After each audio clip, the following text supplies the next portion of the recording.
They're communicating to us from a dream. When they woke up, that reveal not only how hidden parts of your mind can control your decisions, 7 times it happened? I thought it happened twice. but also how scientists can manipulate your preferences, desires, and habits without you even being aware. So how do they do it? Inception. Like in the movie Inception, they do it by sneaking ideas into people's brains and by manipulating dreams. What you're about to see may make you question what or who really controls your decisions. Coors isn't the first group or company to try this stuff. You think that they figured this out or some other company figured it out first? You think if they're going to have this available to them next year, you think that there weren't agencies that have been wielding this for a decade or so? You're 100. Is there any, where can I read about this? It's immediately available on the internet that McDonald's put this out there. McDonald's Corporation is looking into putting commercials into our brains while we're sleeping. And we can look that up. Absolutely.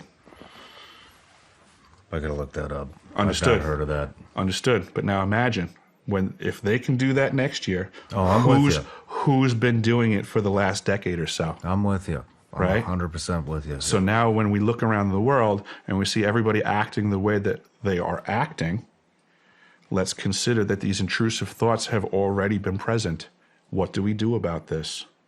These are the weapons of war contemporarily.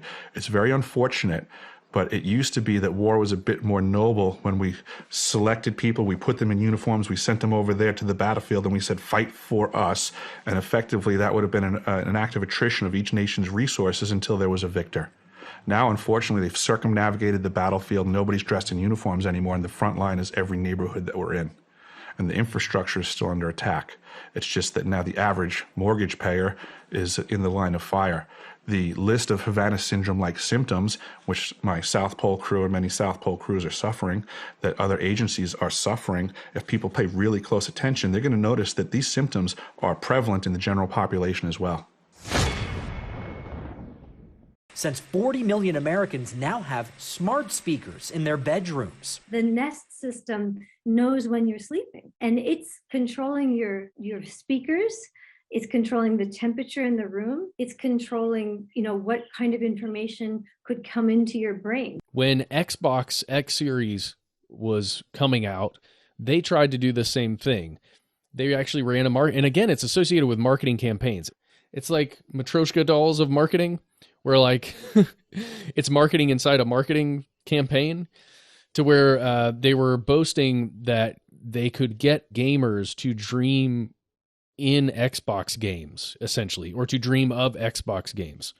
So you can find this, by the way, if you head on over to, I found it on thedrum.com, but there are a couple other places you can find this. It's a marketing campaign made with the McCann World Group company, and they got a bunch of gamers, attached these really interesting looking devices to their foreheads, had them play the new Xbox X Series for a long time, then had them go to sleep with this thing attached, and they would communicate with the gamer as they were sleeping. So right as they got into REM sleep, they would pull them out by saying, "Oh, tell me about what you're seeing, what you're dreaming about right now." They would describe it. Like Dolly with the spoon, right? Yes. Yeah. One of the people was dreaming about using a power called stasis that's featured in one of the I think it's Destiny 2 has this power called stasis, and he was running away from monsters and then realized that he could use stasis and helped he and his friends escape. Another person was imagining Master Chief DJing at a club. It was just it's interesting stuff. It becomes this big marketing campaign for Xbox and how great it is and how much the gamers love it, the people who played this new system.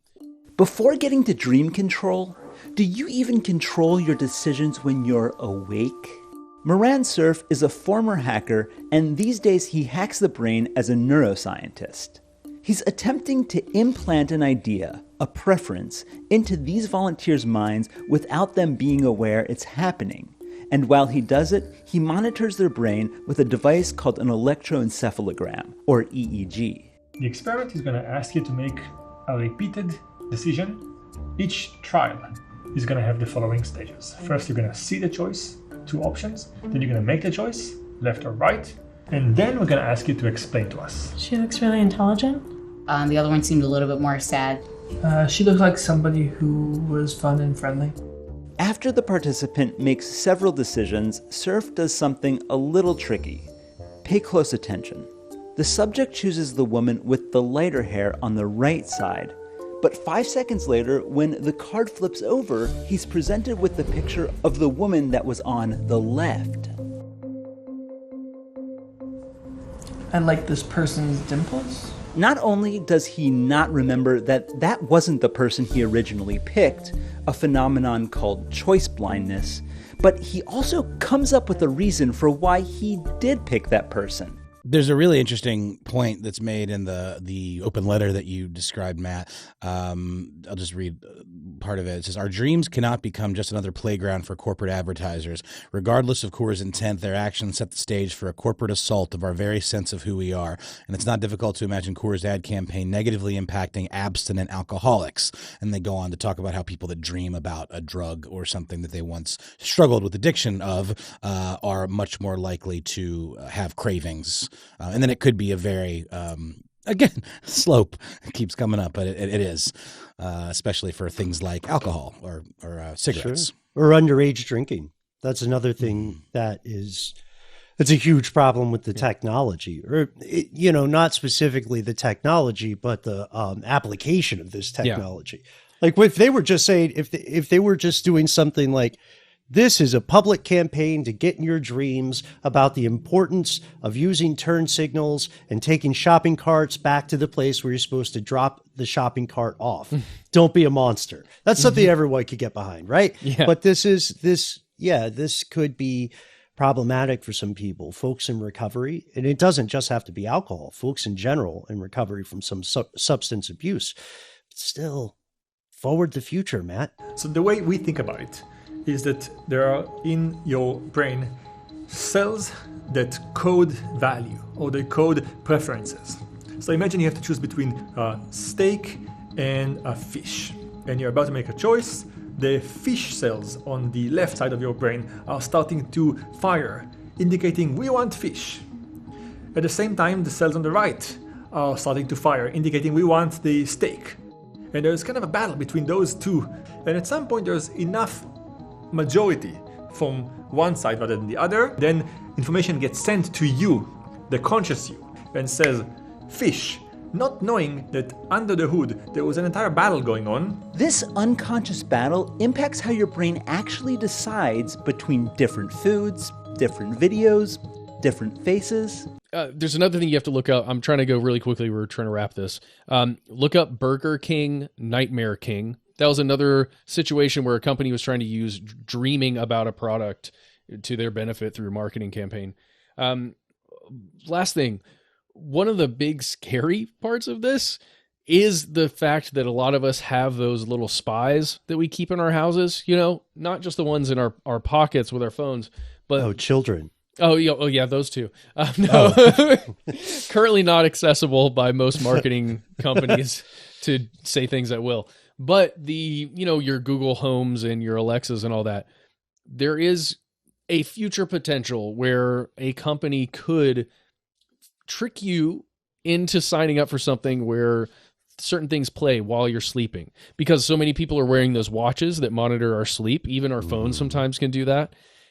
If your network knows you're asleep and you're going through REM sleep, something could be triggered to play on one of your devices where you're getting subliminal or non-subliminal advertising while you're sleeping. In the future, it would require an opt-in, but it could be one of those things that maybe you don't even know that you have to, and it really requires an opt-out.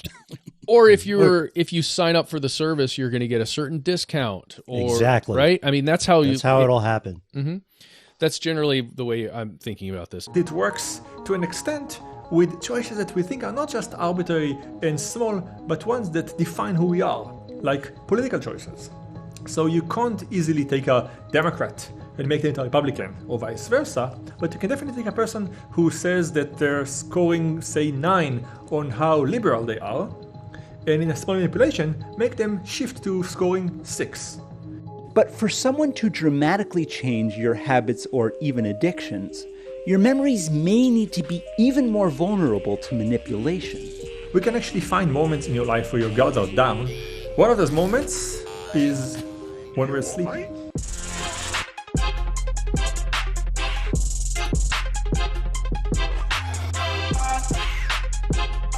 Yeah.